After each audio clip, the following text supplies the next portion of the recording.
जय हिंद दोस्तों। आज की इस वीडियो में चर्चा करने वाले हैं बिहार दरोगा का प्रायोरिटी सेट नंबर 7। यदि आप भी बिहार दरोगा और बिहार एसएससी का तैयारी कर रहे हैं तो आप हमारे चैनल से जुड़ सकते हैं और अपनी तैयारी को बेहतर बना सकते हैं।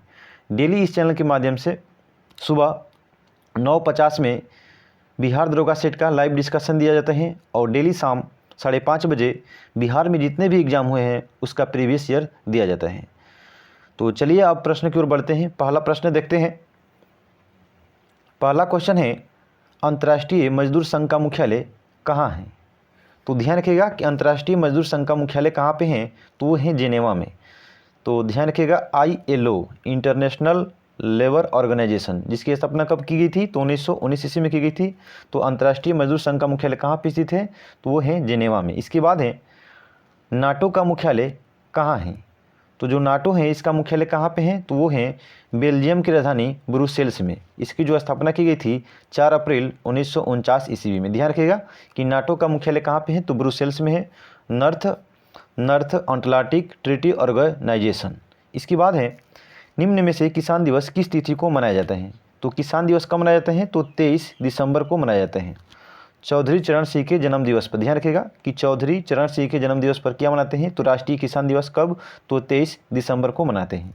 इसके बाद है, भारत के संविधान में मौलिक अधिकार किस भाग में दिए गए हैं? तो ध्यान रखिएगा कि मौलिक अधिकार का चर्चा किस भाग में है? तो भाग 3 में है। ध्यान रखिएगा कि मौलिक अधिकार का चर्चा किस भाग में है? तो वो है भाग 3 में। इसके बाद ध्यान रखिएगा इसका जो अनुच्छेद है वो है 12 से 35। ध्यान रखिएगा कि 12 से 35।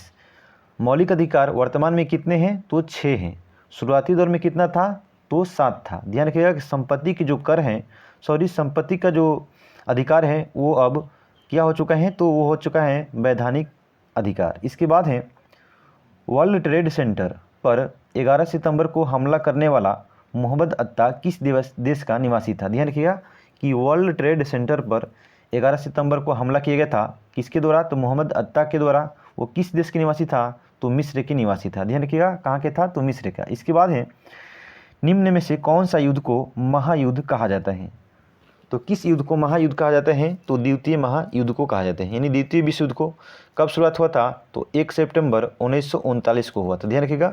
और समाप्त को हुआ था तो 2 सितंबर 1945 ईस्वी को हुआ था। ध्यान रखिएगा कि किस युद्ध को महायुद्ध कहा जाता है? तो द्वितीय विश्व युद्ध को। इसके बाद है कि सांची स्तूप किस राज्य में है? तो जो सांची का स्तूप है वो कहाँ पे है? तो मध्य प्रदेश में स्थित है। किसने बनवाए थे? तो ये अशोक के द्वारा बनवाया गया था। ध्यान रखिएगा अशोक के द्वारा कितना स्तूप का निर्माण करवाया गया है? तो 84,000। ध्यान रखिएगा लगभग में 84,000 स्तूप का निर्माण करवाए हैं। कौन? तो अशोक।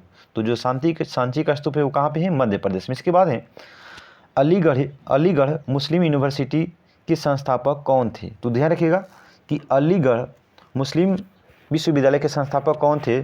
तो सर सैयद अहमद खां थे। ध्यान रखिएगा कि अलीगढ़ मुस्लिम विश्वविद्यालय के संस्थापक कौन थे? सर सैयद अहमद खां थे। इसके बाद है, क्वेश्चन है, आगरा का किला किसने बनवाया था? तो जो आगरा के किला है वो किसके द्वारा बनवाया गया था? तो अकबर के द्वारा बनवाया गया था। ध्यान रखिएगा आगरा के किला, इलाहाबाद के किला और लाहौर के किला किसने बनवाए थे? तो अकबर ने बनवाए थे। और इनका बचपन के नाम क्या था? तो जलाल। ध्यान रखिएगा जलाल। इनका जो जन्म हुआ था 15 अक्टूबर 1542 ईस्वी में हुआ था। ठीक है, 1542 ईस्वी में किसके गर्भ से? तो हमीदा बानो बेगम के गर्भ से हुआ था। इसके बाद है, एतमा उदौला का मकबरा कहाँ पर स्थित है? तो ध्यान रखिएगा कि एतमा उदौला का जो मकबरा है वो कहाँ पर स्थित है? तो वो है आगरा में। ध्यान रखिएगा कि एतमा उदौला का मकबरा कहाँ पे है? तो आगरा में स्थित है। इसके बाद है, भारत के संविधान में कितनी अनुसूचियाँ हैं? तो जो भारत के संविधान है उसमें कुल कितनी अनुसूची हैं? तो वो है 12। और शुरुआती दौर में कितनी थी? तो 8 थी। ध्यान रखिएगा कि प्रारंभ में संविधान में कुल कितनी अनुसूची थी? तो 8 थी। और वर्तमान में कितना है? तो 12 है। इसके बाद है, क्वेश्चन नंबर है, निम्न में से किन अनुच्छेद में भारत के नागरिकों के मौलिक अधिकार दिए गए हैं? तो ध्यान रखिएगा कभी चर्चा हो चुका है कि मौलिक अधिकार का चर्चा किस आर्टिकल में है? तो 12 से 35 में है। किस भाग में है? तो भाग 3 में है। इसके बाद है, निम्न में से कौन सा मौलिक अधिकार नहीं है? तो ये भी चर्चा हो चुका है। तो जो देखिए यहाँ पर देखते हैं कि निम्न में से कौन सा मौलिक अधिकार नहीं है। देखिए समानता का अधिकार है, आज़ादी का अधिकार है, धर्म का अधिकार है, ठीक है, ये सभी का सभी है, शिक्षा के भी अधिकार है, यानी सभी का सभी। इसका जो राइट आंसर होगा इनमें से कोई नहीं, ठीक है। तो ध्यान रखिएगा, इसमें से जो होगा सभी का सभी क्या है, तो मौलिक अधिकार है, ध्यान रखिएगा। इसके बाद है भारत के प्रधानमंत्री की नियुक्ति कौन करता है। तो भारत के प्रधानमंत्री की नियुक्ति कौन करते हैं, तो भारत के राष्ट्रपति करते हैं। किस आर्टिकल के तहत, तो अनुच्छेद 75 के तहत करते हैं, ध्यान रखिएगा। और जो राष्ट्रपति हैं द्रौपदी मुर्मू, वो कौन से क्रम के हैं, तो 15वें क्रम के हैं। नरेंद्र मोदी भी कौन से क्रम के हैं, तो 15वें क्रम के भारत के प्रधानमंत्री हैं। इसके बाद है बिहार राज्य से लोकसभा के कितने सदस्य चुने जाते हैं। तो ध्यान रखिएगा कि बिहार में लोकसभा की सीटें कितनी हैं, तो वो हैं 140, कितना है 40। और राज्यसभा की सीटें कितनी हैं, तो 16 हैं, ध्यान रखिएगा। विधानसभा में कितनी सीटें हैं, तो 243। और विधान परिषद की सीट कितनी है, तो 75 बिहार में। इसके बाद है एक यात्री किसी मरुस्थल में प्यासा है, वह मरुस्थल 20 डिग्री उत्तरी अक्षांश एवं 50 डिग्री उत्तरी अक्षांश में स्थित है। तो निम्न में से वह मरुस्थल कौन सा होगा। तो इसका जो राइट आंसर होगा वो होगा दश्त लूत। इसके बाद है जो ईरान में है। इसके बाद है 17 नंबर है, यदि 90 डिग्री ईस्ट पर दिन के 12 बजे हो तो लंदन में क्या बजा होगा। ध्यान रखिएगा, बोल रहा है कि प्रश्न कि यदि 90 डिग्री पूर्वी देशांतर पर दिन के 12 बजे हैं तो लंदन में क्या समय दिखा रहा होगा। तो चलिए देखते हैं 1 डिग्री को पार करने में कितना समय लगता है, तो 4 मिनट का समय लगता है। तो 90 डिग्री को पार करने में कितना समय लगेगा, तो 90 × 4 बराबर 360। अब इसे घंटा में चेंज कर देंगे तो 60 से भाग देंगे कितना हो जाएगा, 6 हो जाएगा। इसका जो राइट आंसर हो जाएगा, ठीक है, 6 होगा। तो ऑप्शन होगा ए। इसके बाद आपका क्वेश्चन है 18, राष्ट्रीय राजमार्ग नंबर 8 जोड़ता है। तो जो राष्ट्रीय राजमार्ग संख्या 8 है वो किसको जोड़ता है, ये जोड़ता है दिल्ली को भोपाल से। ध्यान रखिएगा कि राष्ट्रीय राजमार्ग संख्या 8 किसको जोड़ता है, तो दिल्ली से भोपाल को जोड़ता है। इसके बाद है राष्ट्रीय राजमार्ग संख्या जो 1 है वो किसको जोड़ता है, तो दिल्ली से अमृतसर को जोड़ता है। राष्ट्रीय राजमार्ग संख्या जो 2 है वो किसको जोड़ता है, दिल्ली से कोलकाता को जोड़ता है। इसके बाद है राष्ट्रीय राजमार्ग संख्या जो 3 है वो जोड़ता है आगरा से मुंबई को। तो चलिए नेक्स्ट देखते हैं। इसके बाद है निम्न को उत्तर से दक्षिण की ओर क्रम से लिखिए तथा दिए गए कोड में ठीक उत्तर चुनिए। तो ध्यान रखिएगा ये सभी के सभी क्या है, तो बंदरगाह है। इसका उत्तर से दक्षिण की ओर इसे व्यवस्थित करना है। तो चलिए देखते हैं। देखिए ये जो देख रहे हैं पारादीप, ये सबसे उत्तर में है, ये जो उड़ीसा में है। इसके बाद विशाखापत्तनम में भी कहाँ पे, तो उड़ीसा में। तो देखिए यहाँ पे जो होगा विशाखापत्तनम आंध्र प्रदेश में है। तो सबसे ऊपर में कौन सा है, तो पारादीप यानी उड़ीसा। इसके बाद आंध्र प्रदेश, तो पहले नंबर पर हो जाएगा पारादीप। इसके बाद होगा विशाखापट्टनम, इसके बाद होगा मछलीपट्टनम और इसके बाद हो जाएगा तूतीकोरिन सबसे दक्षिण में। तो इसका जो राइट आंसर होगा वो होगा बी, 3 2 4 1, बी राइट आंसर हो जाएगा। इसके बाद है अंगामी जनजाति किस राज्य में रहती है। तो ध्यान रखिएगा कि अंगामी जनजाति किस राज्य में पाई जाती है, वो पाई जाती है नागालैंड में। और जनजाति कौन सी है, नागा जनजाति। तो ये नागा जनजाति और अंगामी जनजाति कहाँ पाई जाती है, तो नागालैंड में। ध्यान रखिएगा कि नागालैंड की स्थापना कब हुआ था, तो 1 दिसंबर 1963 ईस्वी में। ध्यान रखिएगा 1 दिसंबर 1963 ईस्वी में। इसके बाद है अकबरनामा किसने लिखा। तो ध्यान रखिएगा कि अकबरनामा के लेखक कौन है, तो अबुल फजल हैं। अकबरनामा किसके द्वारा लिखा गया था, तो अबुल फजल के द्वारा लिखा गया। इसका राइट आंसर होगा ऑप्शन ए। इसके बाद है निम्न को एक क्रम दीजिए तथा दिए गए कोड से ठीक उत्तर चुनिए। तो चलिए देखते हैं इसका क्रम। इसका जो राइट आंसर होगा वो होगा ऑप्शन डी, चंद्रगुप्त मौर्य, बिंदुसार, अशोक और बृहद्रनाथ। ध्यान रखिएगा कि इसका जो राइट आंसर होगा ऑप्शन डी होगा। इसके बाद है नेपोलियन किस देश का निवासी था। तो ध्यान रखिएगा कि जो नेपोलियन बोनापार्ट था, नेपोलियन किस देश के निवासी था, तो वो था फ्रांस का। कहाँ के था, तो फ्रांस का। इसके बाद है पंडित जवाहरलाल नेहरू का जन्म निम्न में से किस स्थान पर हुआ था। तो जो पंडित जवाहरलाल नेहरू हैं उनका जन्म कब हुआ था, तो 14 नवंबर 1889 ईस्वी में हुआ था। कहाँ पे, तो इलाहाबाद में हुआ था। ध्यान रखिएगा कि पंडित जवाहरलाल नेहरू का जन्म कहाँ हुआ था, तो 14 नवंबर 1889 को इलाहाबाद में हुआ था। इसके बाद है अकबर का मकबरा कहाँ पर है। तो जो अकबर का मकबरा है वो कहाँ पे है, तो आगरा के सिकंदराबाद में है। ध्यान रखिएगा कि अकबर का मकबरा कहाँ पे स्थित है, तो आगरा के सिकंदरा में स्थित है। इसके बाद ध्यान रखिएगा इसका जो राइट आंसर होगा वो होगा 25 के डी। क्या हो जाएगा, तो 25 के डी होगा। इसके बाद ध्यान रखिएगा कि हुमायूं का मकबरा कहाँ पे स्थित है, तो दिल्ली में स्थित है। इसके बाद क्वेश्चन आपका है 26, एस्कॉर्बिक अम्ल नाम है। तो ध्यान रखिएगा कि किस विटामिन का रासायनिक नाम एस्कॉर्बिक अम्ल है, तो वो विटामिन सी का एस्कॉर्बिक अम्ल है नाम है। इसके बाद है विटामिन ई का रासायनिक नाम क्या है, तो टेकोफेरॉल है। इसके बाद है विटामिन डी के कैलिसफेरॉल, विटामिन ए के रेटिनॉल। इसके बाद क्वेश्चन है लूनर कास्टिक है। तो ध्यान रखिएगा कि लूनर कास्टिक इनमें से कौन से हैं, तो सिल्वर नाइट्रेट है, AgNO3। ध्यान रखिएगा कि लूनर कास्टिक कौन से हैं, तो सिल्वर नाइट्रेट। इसके बाद है ताजमहल किनारे पर स्थित है। तो ताजमहल किस नदी के किनारे स्थित है, तो वो है जमुना नदी के किनारे स्थित है। ध्यान रखिएगा कि ताजमहल को किसने बनवाए थे, तो शाहजहाँ के द्वारा बनवाया गया था। इसमें जो कार्य लगा था 1631 ईस्वी में, और ये बन के कब तैयार हुआ था, तो 1653 ईस्वी में। ध्यान रखिएगा कि बनाने का जो कार्य हुआ था वो कब हुआ था, तो 1631 ईस्वी में शुरुआत हुआ था, और फाइनल रूप से कब बना था, तो 1653 ईस्वी में मुमताज महल के याद में बनवाए थे शाहजहाँ। इसके बाद है हमारा राष्ट्रीय गान लिखा गया है। तो जो राष्ट्रीय गान है जनगण मनगढ़, ये किसके द्वारा लिखा गया है, तो रविन्द्रनाथ टैगोर के द्वारा लिखा गया है। और ध्यान रखिएगा कि जो राष्ट्रीय गान है इसे गाने में कितना समय लगता है, तो 52 सेकेंड का समय लगता है। इसके बाद है राष्ट्रीय गान के लघु रूप को गाने में कितना समय लगता है, तो 20 सेकेंड का समय लगता है। ध्यान रखिएगा कि राष्ट्रीय गान के लघु रूप को गाने में कितना समय लगता है, 20 सेकेंड का लगता है, और पूरा गाने में 52 सेकेंड। इसके बाद है चलिए क्वेश्चन देखते हैं, टोनी ब्लेयर प्रधानमंत्री है, तो उस समय का ये क्वेश्चन है। तो ध्यान रखिएगा कि ब्रिटेन के प्रधानमंत्री कौन है, तो ऋषि सुनक है। ध्यान रखिएगा ऋषि सुनक। तो ब्रिटेन में पीएम कौन है, तो ऋषि सुनक है, जो भारतीय मूल के व्यक्ति हैं। इसके बाद है हमारी पृथ्वी की आयु लगभग कितने वर्ष है। तो जो हमारी पृथ्वी है इसकी आयु लगभग में कितना है, तो वो है 4500 मिलियन वर्ष। ध्यान रखिएगा कितना है, तो 4500 मिलियन वर्ष है। इसके बाद है निम्नलिखित में से कौन सा ग्रह पानी में तैर सकता है। ऐसा कौन सा ग्रह है जो पानी में तैर सकता है, तो वो है शनि।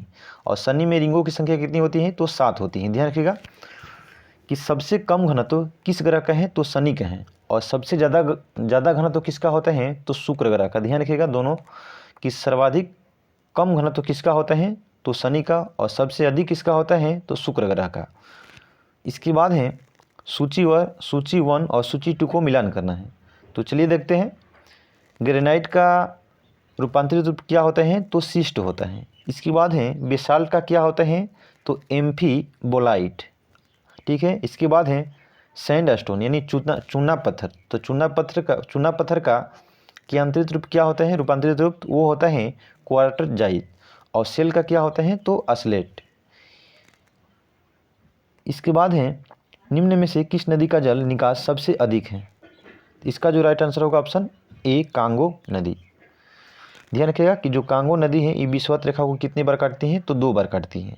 इसके बाद है क्वेश्चन नंबर 35, अंटार्कटिका में बर्फ़ की औसत मोटाई कितनी है। तो जो अंटार्कटिका है उसमें बर्फ़ की औसत मोटाई कितनी है, तो वो है 2500 मीटर। ध्यान रखिएगा कितना है, तो 2500 मीटर है। इसके बाद है DDT है एक। तो DDT है एक, क्या है, तो DDT ये है एलिफेंटिक श्रृंखला के साथ क्लोरीन युक्त एरोमेटिक यौगिक। ठीक है। इसका राइट आंसर होगा बी। इसके बाद है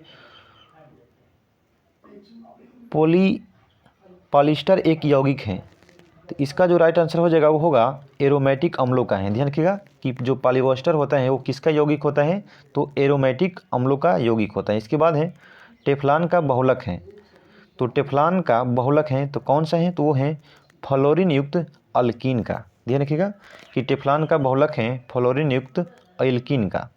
इसके बाद है कि सर्वाधिक वैद्युत ऋणात्मक तत्व हैं। तो सर्वाधिक वैद्युत ऋणात्मक तत्व कौन से हैं, तो वो है फ्लोरीन। ठीक है। इसका राइट आंसर डी होगा। इसके बाद है आयोडीन और थायोसल्फेट के बीच अभिक्रिया होने पर आयोडीन और थायोसल्फेट के बीच अभिक्रिया होने पर आयोडीन अपचायक की तरह कार्य करने लगते हैं। इसका राइट आंसर होगा ऑप्शन सी। इसके बाद है एक अल्फा कण का द्रव्यमान होता है। तो जो अल्फा कण होता है इसका द्रव्यमान कितना होता है, तो 4 होता है। इसके बाद क्वेश्चन है 42 नंबर, निम्न की उपस्थिति में साबुन बेकार हो जाता है। यानी किसकी उपस्थिति में जो साबुन होता है वो बेकार हो जाता है, तो कैल्शियम और मैग्नीशियम के लवण की उपस्थिति के कारण साबुन बेकार हो जाता है। इसके बाद क्वेश्चन है 43, अर्ध पारगम्य झिल्ली के द्वारा तनु से सांद्र विलयन की तरफ पानी के बहाव को क्या कहा जाता है? अर्ध पारगम्य झिल्ली के द्वारा तनु से सांद्र विलयन की तरफ पानी के बहाव को क्या कहा जाता है? तो परासरण कहा जाता है। इसके बाद है दूध है, तो दूध क्या है? तो एक कोलाइडी विलयन का उदाहरण है, ध्यान रखिएगा, कोलाइडी विलयन है। इसके बाद है 2 विलयन समान परासरण दाब के हैं वे कहलाते हैं। 2 विलयन समान परासरण दाब के हैं वे कहलाते हैं, तो इसका राइट आंसर होगा समपरासारी विलयन। क्या कहलाता है? तो समपरासारी विलयन कहा जाता है। इसके बाद है घरेलू उपभोग में विद्युत मापा जाता है, तो विद्युत को किस में मापा जाता है? तो किलोवाट घंटा में मापा जाता है।